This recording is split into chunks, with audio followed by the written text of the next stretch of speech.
the panicky end of a country, South Vietnamese soldiers strip off in retreat.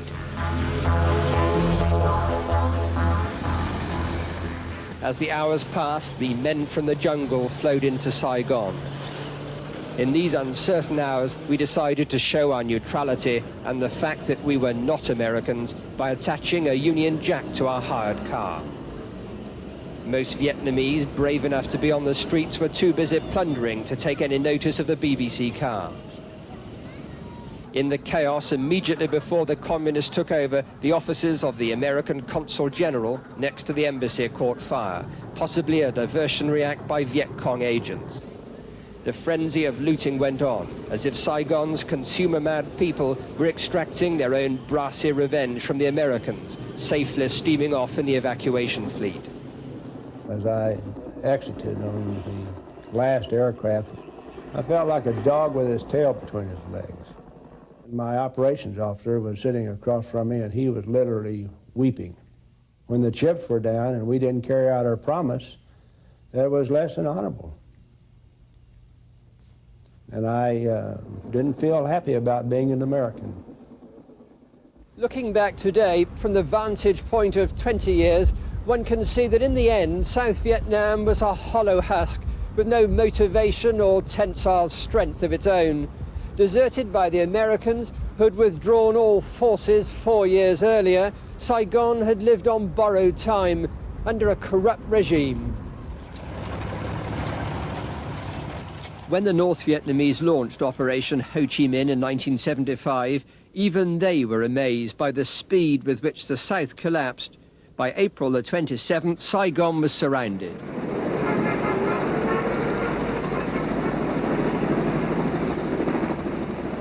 The Americans left their evacuation dangerously late. 15 hours before Saigon surrendered, hundreds of Vietnamese besieged the embassy. A large number had been promised a seat out, but many were left behind. The helicopters in Operation Frequent Wind were heading to the American evacuation fleet lying off the coast of South Vietnam. Cobra gunships of the US Marines were supposed to protect the embassy. Dawn on the last day with signal flares on the rooftop helipad. A final battle was raging at Ton Son Airport on the edge of the capital. But although the advancing communists could see the American evacuation, they didn't interfere. The last helicopter came in for a handful of US Marines, a humiliating end to the American presence. Those rockets kept coming in, and the airfield was closed. We had planned to ship about $5 million worth of $20 bills, which we had on our hands, that morning to the Thai, over to Thailand to get rid of it. It was enough to fill a good-sized bedroom with $20 bills.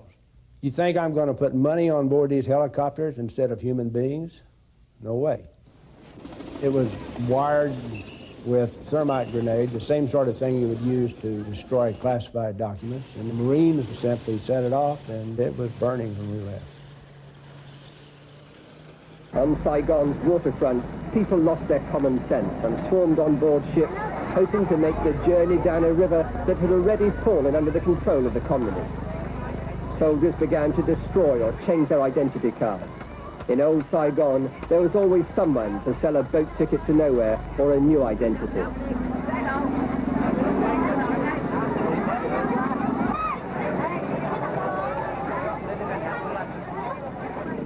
Such were the final moments of blind panic.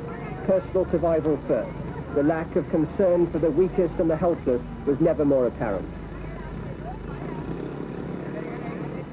Many senior officers and politicians had already left. This naval vessel, trying to run the gauntlet, was later sunk. I think what happened is too quick and too fast, the debacle. So I think it caught the American by surprise. I really think, it caught them by surprise. So they didn't have enough time, to organize the evacuation. I still had my own helicopter. a radio gentleman from the aircraft carrier Midway. He guided my helicopter to land at the aircraft carrier. And then I just stood there, you know, crying like a baby. Yeah. The number of Vietnamese who were left behind can go up to the millions. I had a friend, a Vietnamese friend, who called me the morning of the last day. She said, "You've got to get me out." I was working on another analysis for the ambassador to try to persuade him it was all over. But instead of tossing the paper aside, going out and helping my friend, I stayed there at the typewriter working. She killed herself because I couldn't reach her. I made the wrong choice like lots of Americans in Vietnam. I forgot that there were bodies out there, that there were people's lives at stake.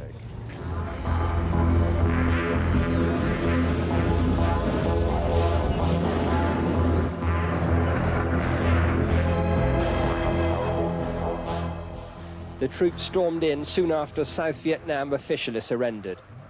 The palace guard put up no resistance. The first moments resembled scenes from a revolutionary film. A communist soldier came out carrying the flag of the now defunct South Vietnamese regime. Many soldiers had spent 4 years in the jungle with no letters from home, but they hadn't forgotten the correct revolutionary stance. To them, this was a war of liberation.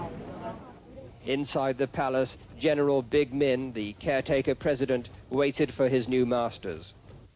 This was our car. We started off the morning with the Union Jack. The Union Jack's still intact, but the car isn't. It was taken at gunpoint by a South Vietnamese army colonel, the man in charge of this sector of Saigon, and he was determined to die or to kill the North Vietnamese and communist troops who even now are advancing into Saigon. The car was a write-off because a North Vietnamese, a communist tank, ran right over it. This is all that's left.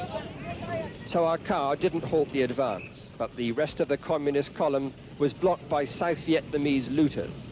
A new experience for the highly disciplined northern soldiers.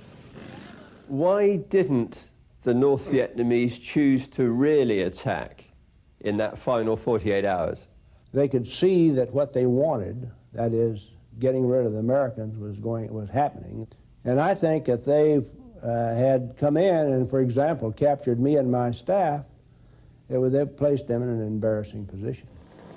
Since the fall of Saigon, symbolic gestures have proved predictable and irresistible. The monstrous military gargoyles that dominated central Saigon through the American phase of the Vietnam War came under the communist hammer. It was entertainment for everyone. The gargoyles proved as hollow and insubstantial as the regime they represented.